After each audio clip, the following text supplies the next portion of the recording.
Welcome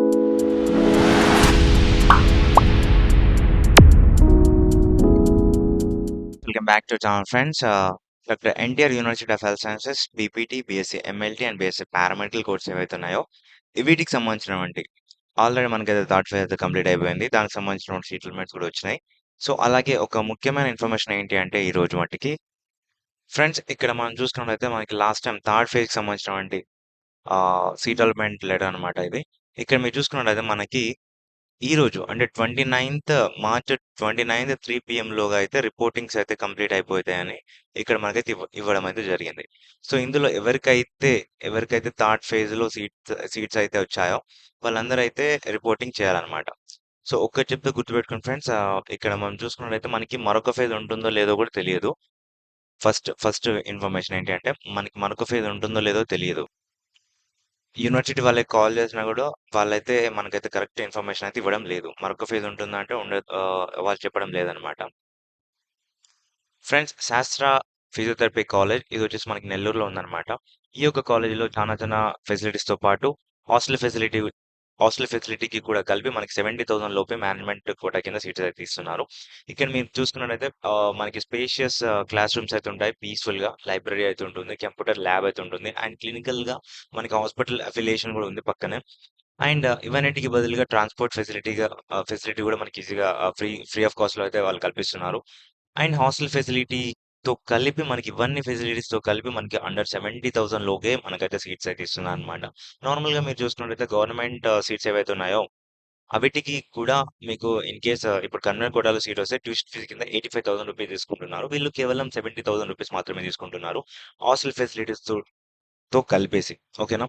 so ఈ యొక్క శాస్త్ర కాలేజీకి కాంటాక్ట్ అవ్వాలంటే స్క్రీన్ పైన కనిపిస్తున్నటువంటి నెంబర్కి అయితే కాల్ అయితే చేయండి. ఓకేనా?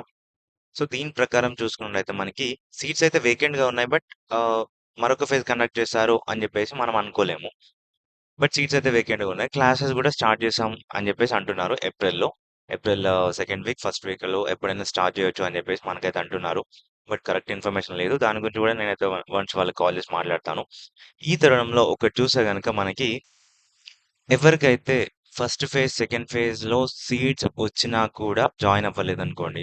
వాళ్ళు ఇన్ కేస్ థర్డ్ ఫేజ్‌లో వాళ్ళకి సీట్స్ వస్తే డెఫినిట్‌గా జాయిన్ అవ్వండి. లేదు మాకు ఏ ఫేజ్‌లో సీట్ వచ్చినా గానీ మాకు నచ్చని కాలేజ్ వచ్చింది, నచ్చని కోర్స్ వచ్చింది. మేమేం చేయమంటారు? మేము జాయిన్ అవ్వద్దు అనుకుంటున్నాం అని చెప్పేసి మీరు అనుకుంటే గనుక డెఫినిట్‌గా నేను జాయిన్ అవ్వను. నాకిది నచ్చట్లేదు. నాకింకా ఏజ్ ఉంది. ఇంకా ఇంకా 1 ఇయర్ లాగ్ అయిపోయినా పర్లేదు అని చెప్పేసి అనుకుంటే పర్లేదు. కానీ కొందరేంటంటే, ఇదే అదునుగా తీసుకొని ఇంట్లో వాళ్ళు ఏం చేస్తారంటే, ఇప్పుడు ఇన్ని రోజులు ఇంట్లోనే ఉంది గదా! ఇప్పటికి గూడా ఇంట్లో ఉంటే వాళ్ళు తిడతా ఉంటారనమాట. ఎప్పటికిప్పుడు చూస్తా ఉంటే, "ఏం చేస్తలేరు పక్కింటి వాళ్ళు అలా చదువుకుంటున్నారు, ఇలా వెళ్తున్నారు" అని జెప్పేసి వాళ్ళు మనని ఎన్నో మాటలు అంటా ఉంటారు మన వాళ్ళు. అందుకొరకి మీరేం చేశారంటే ఫ్రస్ట్రేషన్‌లో ఏదో ఒక నార్మల్ డిగ్రీ అయినా పర్లేదని జెప్పేసి జాయిన్ అవుతారు. రోజు వెళ్తా ఉంటారు. ఆ వెళ్ళినన్ని రోజులు ఏమనరు. కానీ ఆ యొక్క నార్మల్ డిగ్రీ అయిపోయిన తర్వాత నెక్స్ట్ మనకి అసలు సినిమా స్టార్ట్ అవుద్దనమాట. సో, గవర్నమెంట్ జాబ్స్‌కి ప్రిపేర్ అవ్వాలి. కాంపిటీటివ్ ఫీల్డ్‌లోకి వెళ్ళాలి. అట్లా ఇట్లా అవుతది. నేనేం చెప్తున్నానంటే ఇప్పుడు మీరు చూస్తున్నటువంటివన్నీ టెక్నికల్ కోర్సెస్ ఫ్రెండ్స్. సో, వీటికి ఉన్నటువంటి డిమాండ్ వేరే అన్నమాట. ఈ మధ్య కాలంలో చూస్తే వీటికి డిమాండ్ అయితే పెరుగుతుంది. ప్రతి ఒక్కటి ఇక్కడ చూస్తున్నట్లయితే సీబీటీ కార్డియోవాస్కులర్ టెక్నాలజీ, ఇక్కడ imaging technology, perfusion technology, anaesthesia technology, optometry ఇలా కోర్సెస్ ఉన్నాయి గదా! సో, అనస్థీషియా టెక్నాలజీ ఇలా ఎన్నో కోర్సెస్ ఉన్నాయి. ఇవన్నింటికిని గవర్నమెంట్ జాబ్స్ అయితే వస్తాయన్నమాట. పారామెడికల్ కోర్సెస్ వాళ్ళందరికీ గవర్నమెంట్ జాబ్స్ అయితే వస్తా ఉంటాయి. ఓకేనా? సో, అండ్ ఇక్కడ ఎంఎల్‌టీ వాళ్ళకి చూసుకున్నట్టయితే వాళ్ళకున్నటువంటి స్కోపే వేరే లెవెల్‌లో ఉంటది. ప్రైవేట్ హాస్పిటల్‌కి వెళ్తే వాళ్ళైతే ఈజీగా తీసుకుంటారు. ఎంఎల్‌టీ చేసిన వాళ్ళకి. అంతే ఎందుకు ఎంఎల్‌టీ కాదు, డీఎంఎల్‌టీ చేసుంటారు చూడండి.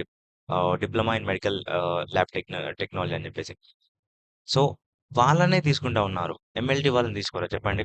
సో, మనకెంత కాదనుకున్నా గాని జాబ్స్ అయితే ఈజీగా వస్తాయి ఫ్రెండ్స్ మెడికల్ స్ట్రీమ్ వాళ్ళకి. బట్ అదర్ దెన్ దట్ మీరు నార్మల్ డిగ్రీ గనుక చేస్తే, ఆ తర్వాత అంటే ఫ్రస్ట్రేషన్‌లో కొందరు లాస్ట్ టైమ్ ఏమైందంటే ఇలానే చేశారనమాట.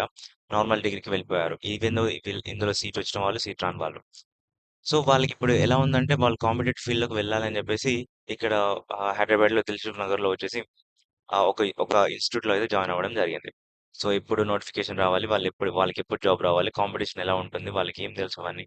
నేనేం చెప్తున్నా అంటే అలాంటి అలాంటి లైఫ్‌లోకి వెళ్ళాలంటే చాలా చాలా కష్టమవుతుంది. ఇప్పుడు కష్టపడతారు, మళ్ళీ కష్టపడతారు. సో, అలా ఉండకుండా ఉండాలంటే డెఫినిట్‌గా జాయిన్ అయిపోండి ఫ్రెండ్స్ ఇందులోనే. అంటే జాయిన్ అవ్వమని ఎందుకు చెప్తున్నారన్న, మాకు జాయిన్ అవ్వడం ఇష్టం లేదు అని చెప్పేసింటే, ఓకే. పర్లేదు. అలా అనుకుంటే పర్లేదు ఫ్రెండ్స్. నేనేం చెప్తున్నా అంటే టైం వేస్ట్ చేసుకోకండి అనేసి నేను నేను మోరల్ ఆఫ్ ది స్టోరీ ఏంటంటే టైం వేస్ట్ చేసుకోకండి అని చెప్పేసి నేనైతే అంటున్నాను. ఓకేనా? సీట్స్ వచ్చినా కూడా జాయిన్ అవ్వలేదు ఫ్రెండ్స్. ఫస్ట్ ఫేజ్‌లో వచ్చినా కూడా చాలా మంది జాయిన్ అవ్వలేదు. సెకండ్ ఫేజ్‌లో వచ్చినా కూడా చాలా మంది జాయిన్ అవ్వలేదన్నమాట. సో, అలాంటి వాళ్ళ గురించి నేను చెప్తా ఉన్నానన్నమాట ఫ్రెండ్స్ ఇలా. ఓకేనా? వన్స్ మనకైతే ఫోర్త్ ఫేజ్ ఉండొచ్చు, ఉండకపోవచ్చు. ఆ యొక్క హోప్ అయితే మనకు లేదు. బట్ పెడితే బెటర్. పెట్టకపోయినా కూడా క్లాస్ అయితే స్టార్ట్ చేశారు ఫాస్ట్‌గా. ఇన్‌కేస్ ఫోర్త్ ఫేజ్ ఉంటే క్లాసెస్ లేట్ అవుతాయి. లేకపోతే ఫాస్ట్‌గా అవుతాయన్నమాట. సమ్మర్ హాలిడేస్ అయితే ఏముండవు. ముందే చెప్తున్నాను. అండ్ మనకైతే అకాడమిక్ ఇయర్ మళ్ళీ ఆన్ టైమ్‌కి రావాలంటే చాలా టైం పట్టొచ్చు. అంటే నెక్స్ట్ ఫర్దర్‌గా ఫ్యూచర్‌లో. But it's okay. ఓకేనా? ఇది ఒక ఒక రిమైండింగ్ వీడియోగా మీరైతే అనుకోవచ్చు. ఎందుకంటే ఈరోజు ఈవినింగ్ 3 పీఎం ఆఫ్టర్‌నూన్ 3 పీఎం వరకైతే మనకైతే టైమ్ ఇచ్చారు రిపోర్టింగ్ కొరకి. సో, మీకు ఇంట్రెస్ట్ ఉంటే రిపోర్టింగ్ అయితే చేసేయండి. లేదంటే వదిలేసేయండి. ఓకేనా? Thank you for watching this.